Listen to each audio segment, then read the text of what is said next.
Bonjour, bonsoir à tous. Moi, je vais m'appeler Critique d'Abidjan. Oui, Critique d'Abidjan. Vraiment, Abidjan, il y a trop de choses. Quand je dis Abidjan, je ne veux pas forcément parler de Abidjan, la ville. Je veux parler aussi de la Côte d'Ivoire. Et même de l'Afrique, pourquoi pas. Donc, si je dis Abidjan, c'est parce que la vidéo se fait à Abidjan. On va beaucoup parler d'Abidjan.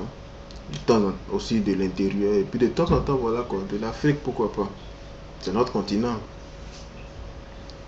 Quand ça va pas, il faut parler.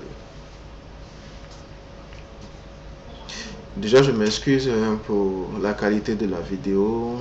C'est vraiment sombre. Moi, je le constate d'ici. Voilà. On va essayer de trouver d'autres caméras un peu plus performantes pour régler cette qualité-là. Afin que voilà, la vidéo soit beaucoup plus visible. Mais l'essentiel, c'est de m'entendre. Voilà. Donc, si on s'entend, si vous m'entendez plus tôt, je pense que c'est déjà suffisant. Donc, une fois de plus, bonjour, bonsoir. Bonjour pour ceux qui regardent la vidéo le matin et bonsoir pour ceux qui vont regarder la vidéo le soir. Donc, voilà, quoi, c'est en cela que je dis bonjour et puis bonsoir à la fois. D'abord, on va commencer par un fait d'actualité qui est très important, qui est très intéressant aussi d'ailleurs. C'est celui du ministre, le ministre du Transport, qui a pris une décision aujourd'hui du fait que les véhicules banalisés, avec les véhicules qui ont des vitres teintées là, voilà quoi, se mettent en règle. Ça, je lui tire le chapeau. Je pas le chapeau, mais je lui tire le chapeau. Je lui tire le chapeau pour ce fait. Ça, c'est une très bonne décision. Parce que là, on saura qui est en train de rouler, qui va où, qui fait quoi. Sinon, de nos jours, les véhicules, le gars il se lève, il a payé sa voiture le matin, le soir il s'en va teindre la vie. Voilà, il a un parent, un ami qui est peut-être quelque part là. Voilà, on lui donne une plaque banalisée. Bon, pourquoi il a besoin d'une plaque banalisée? Tu as acheté une voiture, tu as acheté ta voiture, c'est ta voiture. Tu as banalisé pourquoi? Pardonnez, rentrez en règle. Arrêtez de banaliser vos voitures n'importe comment. Si vous ne vous reprochez rien, arrêtez de banaliser vos voitures. La voiture, c'est pour se déplacer. Tu teins ça pourquoi? Hein? Si tu n'es pas qu'on te reconnaisse, il faut sortir la nuit. La personne ne te voit. Il y a d'autres même là, ils ont teint la voiture. Même comment ça, la vitre qui est devant, là, par brise de devant, quoi, c'est teint. Ah, c'est pas un bon cœur. Donc vraiment, monsieur le ministre, je te tire le chapeau pour ce fait-là. Ça, tu as très bien fait. Mais on a d'autres problèmes. Franchement, on a d'autres problèmes. Ça, c'est le transport en commun. C'est très important. Et c'est un véritable problème, monsieur le ministre. Lorsqu'on prend les véhicules de transport en commun, d'abord il y a l'état du véhicule. Ça, on va en venir. Mais pour le moment, on va parler du conducteur lui-même.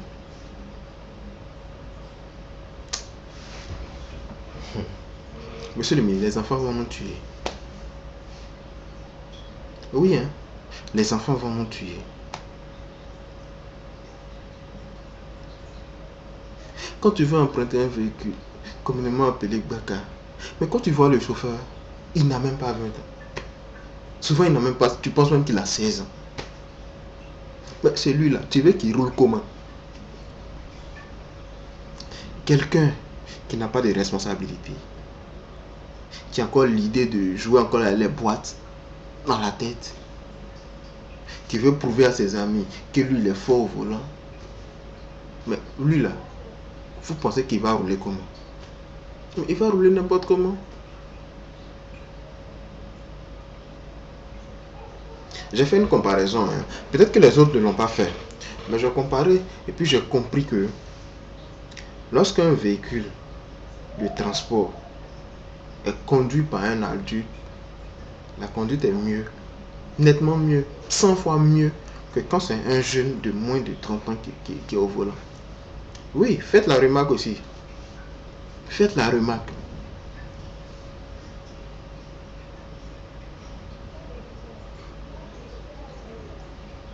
C'est vrai.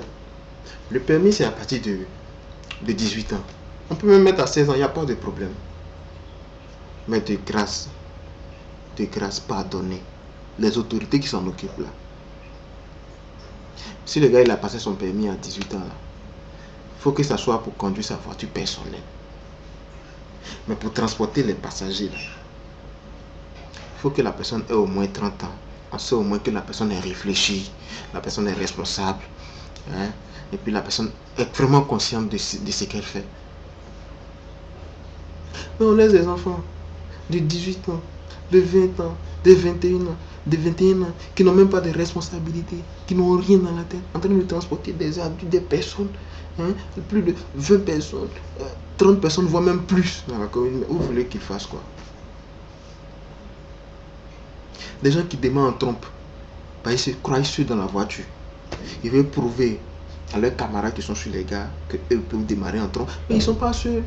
Et généralement, ce sont ces jeunes-là qui n'ont même pas, qui n'ont même pas 30 ans, qui n'ont souvent même pas 20 ans, qui font ces choses. On a oublié d'emprunter ces véhicules. Parce que ça, on n'a pas les moyens. Effectivement, on n'a pas les moyens. On a oublié d'emprunter ces véhicules. Ça, je dis, et ça, je sais, que c'est pas parce que tous les Ivoiriens ont envie d'avoir une voiture. Mais c'est à cause de ces choses-là que chacun vraiment prie Dieu pour acheter sa voiture.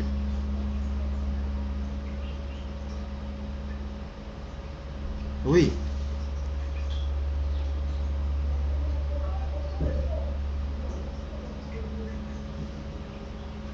Tu veux transporter des gens. C'est que tu es au service de ces gens. Conduis convenablement.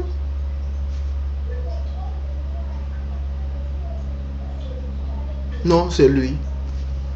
C'est lui qui est le plus fort, le plus rapide. Il roule n'importe comment. Il démarre comme il veut. Il accède. Il est comme il veut. C'est là, vous voyez, hein? Les policiers voient, tout le monde voit, mais ils ne parlent pas. Je n'ai pas encore vu où ils ont arrêté, ils ont arraché le permis d'un transporteur parce qu'il a démarré en trompe ou même parce qu'il a roulé fort. Pourquoi? N'attendez pas seulement qu'il casse la voiture de l'autre, ou bien n'attendons pas seulement à ce qu'il cogne quelqu'un d'autre pour venir faire les constats. Qu'un conducteur se comporte mal sur la voie, arrêtez-le, sanctionnez-le. Et les sanctions, il ne faut pas que ça se limite seulement au bien, arrachons aussi les permis. Si quelqu'un se voit un permis arraché pour 6 mois ou bien 1 an là, quand il va regagner son permis là, il sera conscient. Oui, il sera conscient. Mais on laisse faire.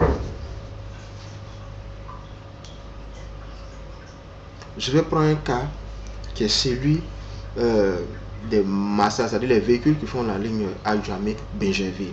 Parce que très souvent j'emprunte ces véhicules. Non, là-bas c'est le LAS. Comme on le dit, c'est le LAS. Les jeunes conduisent les massas comme des voitures personnelles. Ils démarrent en trompe, ils accélèrent comme ils veulent. Et ça, tu ne peux pas parler. Même quand tu parles, le chauffeur, il t'écoute même pas. Il met sa musique à fond. Hein. Il met la musique à fond. Tu parles, il n'entend pas. Et même quand il entend, même il fait rien.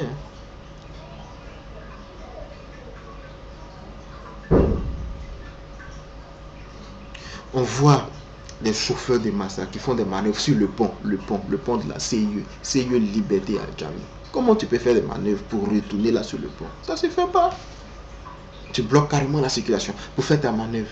Et non seulement c'est dangereux, et tu empêches les autres de circuler. Et ceux-là, ils font comme s'ils ne voient pas les autres. Hein. C'est vraiment dangereux. Monsieur le ministre, faites quelque chose pour cela. Vraiment, on propose à ce que pour conduire un véhicule de transport en commun, hein, il faut exiger un âge.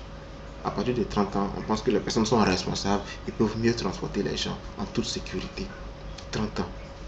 Il n'a pas 30 ans, il n'a qu'à conduire lui-même sa voiture personnelle. Là, il n'a qu'à faire ce qu'il veut avec. À la rigueur, moins de 30 ans, on peut leur donner peut-être le droit de conduire les taxis. Voilà, là au moins, comme ils n'empruntent pas les grandes voies et ils sont dans la commune, ils n'ont vraiment pas le temps d'accélérer comme ils veulent parce qu'il y a beaucoup de circulation.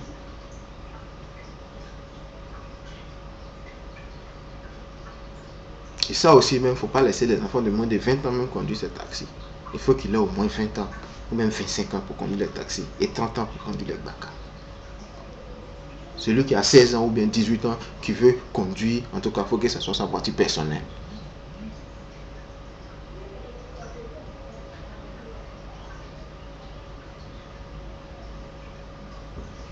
On va avancer encore sur un autre fait, qui est l'état des véhicules. Les véhicules de transport en commun. Ah, monsieur le ministre. Pardonnez, aidez-nous.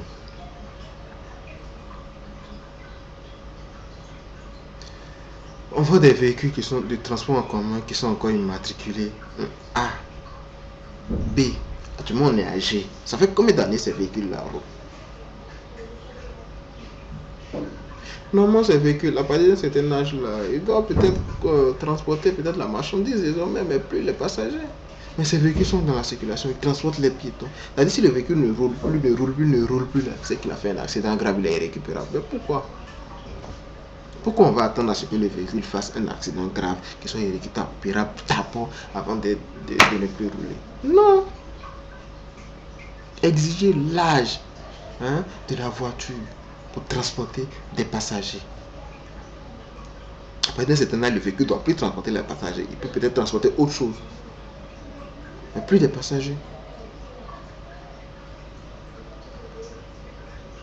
J'ai vu un peu à nos tontons, nos papas, nos frères policiers là. Bon, moi j'ai des parents dedans, j'ai beaucoup d'amis dedans, j'ai beaucoup de parents dedans, j'ai même... bon, il y a beaucoup que je côtoie d'ailleurs.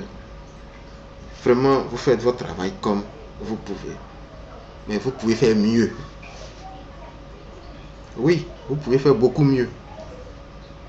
On constate quoi? Quand le policier il arrête un véhicule, qu'est-ce qu'il contrôle? Il prend le papier, il regarde la vignette, il regarde l'assurance, il regarde la carte grise, il regarde aussi la visite technique. Il regarde l'assurance, point, c'est tout. Monsieur, vous êtes à jour. Il regarde le permis, vous êtes à jour. Allez-y. Non. Les papiers que tu regardes là, les papiers que le policier regarde, c'est papier de la voiture. Ça concerne la voiture, oui. Mais la voiture même est comment? La voiture est comment? Il faut connaître l'état de santé aussi de la voiture. Ça, on ne demande pas trop. À la rigueur, un minimum, au moins les pneus de la voiture, les policiers, vous pouvez regarder ça. Prenez l'exemple un peu à l'aéroport. À l'aéroport, c'est vrai, tu es à jour. Quand tu arrives, bon, tu as ton passeport, tu as ton visa, tu as tout ça là. Mais la santé aussi, oui. Même si tu fais une petite fièvre là, on va te recaler d'abord.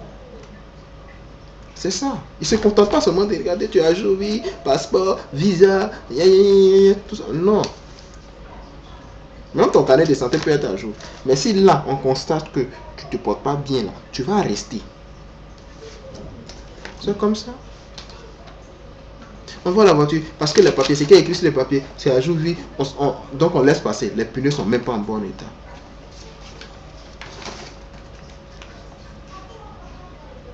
Les papiers sont là, le véhicule n'est pas en bon état. Ça, la première chose qu'on peut voir, c'est les pneus. Pour regarder les pneus, pour vérifier les pneus là, ça va même pas prendre 1 minute. Pour regarder 4 pneus, ou bien ceux qui ont 6 roues, même pas 1 minute. Les frères policiers, pardonnez, faites ça au moins. Un véhicule de transport en commun qui n'est pas en état de rouler là, interdisez ce véhicule là de rouler. Prenez ses papiers, il faut qu'il change ses roues et qu'il roule là, d'accord. L'intérieur là on ne parle pas. C'est vrai que tu vas avoir tétanos à l'intérieur du baka ou bien quoi. Ça là, bon, on fait avec. Mais au moins les pneus, ça là, au moins, ça compte à 60% pour une voiture. S'ils veulent, ils n'ont pas poussé pour démarrer. C'est pas grave. S'il veut même là, les vitres là, faut pas s'arrêter. Les vitres n'ont qu'à quitter quand il pleut là. Ce n'est qu'à nous taper dans le baka là. Ça c'est pas grave. Le vent souffle là, ce n'est qu'à rentrer dans notre oreille. On ne peut pas fermer vite, il y en a pas, c'est pas grave. Siège là, on va s'asseoir dessus, souvent ça va casser, on va tomber, on va se plaindre. C'est pas grave, on va payer. Souvent, il y a des fers dedans qui peuvent déchirer ton pantalon. Souvent, même ça te blesse. C'est pas grave, il y a alcool à la maison. On va se soigner. Mais les punais là, pardonnez. Regardez les punais là au moins, pardonnez.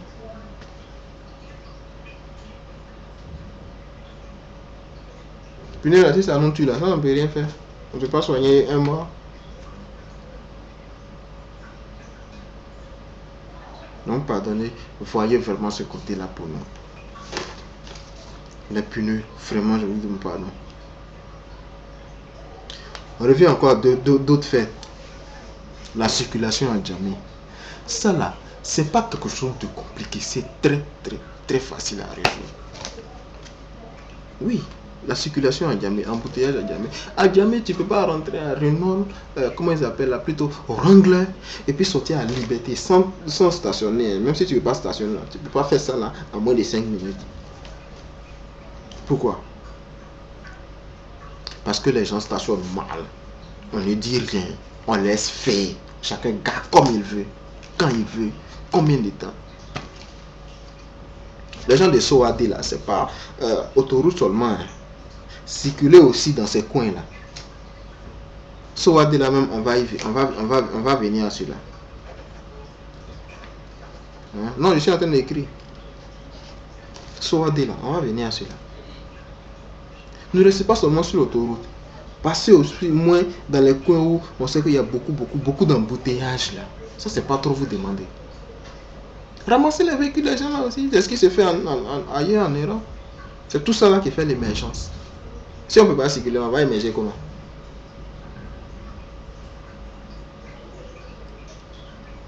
À Djamé, quand tu veux circuler à Djamé, tu vois les véhicules, surtout les véhicules, bon, les voitures personnelles là, on peut comprendre un peu. Je dis juste un peu parce que les véhicules, un véhicule personnel, il peut être dépassé, il va vouloir acheter quelque chose puis partir. Ça, on accepte. Mais ceux qui travaillent à Djamé là, ils doivent trouver un coin vraiment pour garer. Les voitures personnelles, ça, c'est un autre cas. Mais les véhicules de commerce, les véhicules de transport en commun, ainsi de suite, les mini-cars, les dinars, souvent même les cars et même les camions qui garent en bordure de route à Djamé là, c'est quoi? Tu vois des camions même qui garent carrément au bord de la route toute la journée. Il ne va pas rouler, hein. Il ne va rien faire. Il ne va même pas aller quelque part. Mais les camions sont garés là, au bord de la route. Ça rétrécit d'abord la voie. Piéton ne peut pas passer. Voiture ne peut pas passer.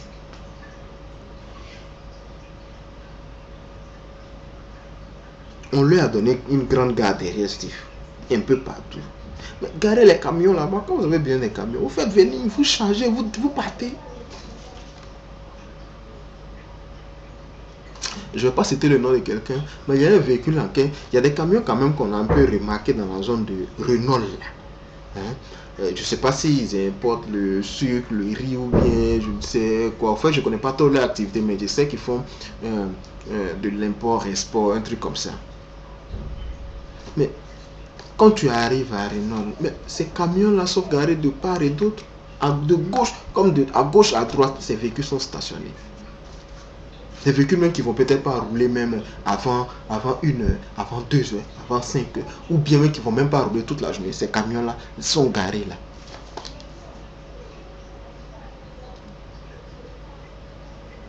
Trouvez un stationnement quelque part où la circulation n'est pas intense. Laissez vos camions là-bas. Quand vous en avez besoin, il y a portable, téléphone maintenant. Tu fais accomplir ça même, tu appelles gratuitement. Si tu as trop appelé là même, là, ça ne va même pas te faire 25 ou bien 50 francs. Appelle, on a bien de tels camions. Ils vont envoyer, vous allez charger, le camion va partir. Maintenant, on préfère garer ces camions-là, longer la voie, réduire la voie. Et les autres qui veulent circuler ne peuvent pas.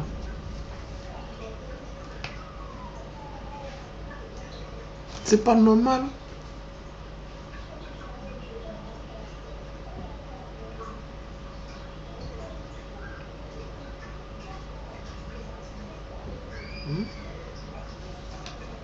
Il faut trouver une solution pour ces personnes.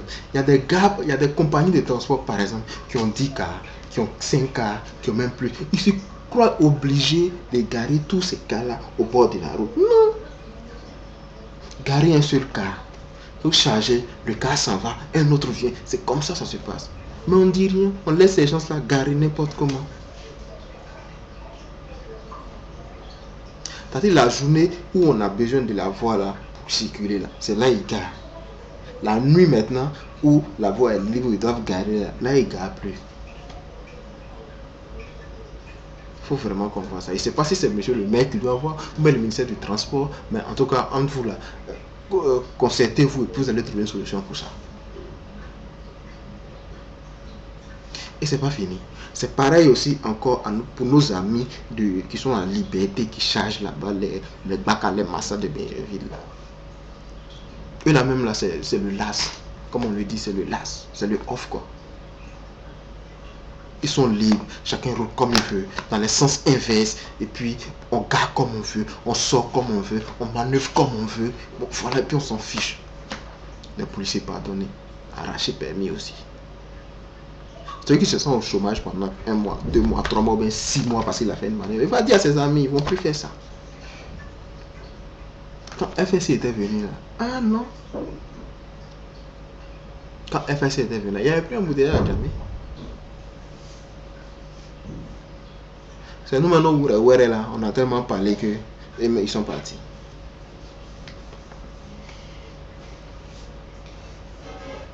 À partir de 17h ou bien 18h, mais embouteillage qui est à la liberté là, ça n'a même pas sa raison d'être.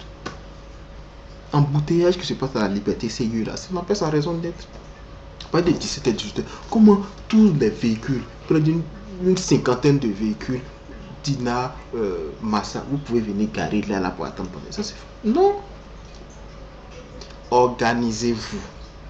Il faut que je sois organisé. Vous amenez un véhicule, il finit de charger. De toutes les façons, vous-même vous chargez en ordre. Un véhicule charge, vous ne chargez pas tous en même temps. Et même si vous le faites, mais c'est pas normal. Organisez-vous. Hein? Même si ne vous organisez pas, le ministère nous doit vous obliger à vous organiser. Ou bien nous, on va vous organiser.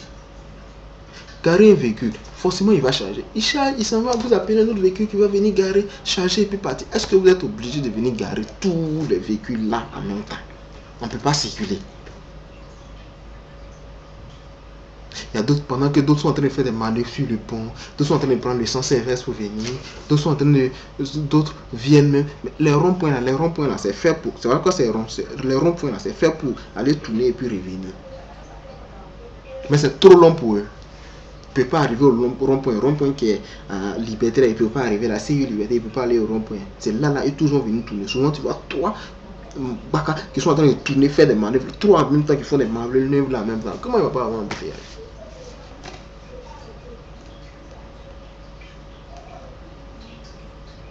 Il y a des choses qu'on peut autoriser quand la circulation n'est pas dense. Il n'y a pas de circulation, la circulation n'est pas dense, tu viens, tu fais une manœuvre rapidement, tu vas. Mais quand la circulation est dense là, voilà, il faut interdire tout ça. Non seulement il fait la manœuvre, il empêche les gens de circuler et il vient garer en même temps. C'est-à-dire on l'a attendu d'abord pour faire la manœuvre. Il a fini, au lieu de dégager, il ne dégage pas, hein. Il vient garer en même temps.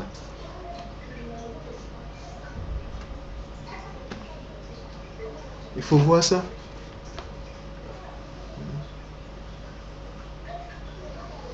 Donc vraiment, ce sont ces points-là que je voulais souligner aujourd'hui. C'est la première vidéo, je répète. On va venir de temps en temps sur les mêmes sujets. Et puis avancer aussi avec d'autres sujets. Parce qu'il y a vraiment beaucoup de sujets. On ne peut pas tout dire en même temps. C'est au fur et à mesure qu'on va aborder les autres sujets. Donc pour cette première vidéo, vraiment, on remercie d'abord le ministre pour d'avoir interdit la circulation des véhicules banalisés. C'était très important. Et aussi on lui demande de prendre encore d'autres mesures sur les faits qu'on vient de citer. Voilà quoi. Les transporteurs, il faut qu'ils aient un âge, l'âge de conduire des véhicules de transport commun, c'est-à-dire au moins 30 ans, ils sont encore responsables, plus réfléchis. Et ceux qui ont 17 ans, là, vraiment, laissons-les dans leur véhicule personnel ou bien, voilà, là, je sais pas. Voilà. Et donc, une fois de plus, excusez-moi pour la qualité de la vidéo qui est sombre, vraiment sombre, et on va essayer de régler cela. Donc si vous avez vos critiques, vos sujets vraiment importants, vous pouvez emmener, on va associer ensemble et puis on va en parler quoi. Donc merci à vous et puis bonne journée ou bonne nuit. Voilà quoi. À vous. Allez, bye bye, ciao.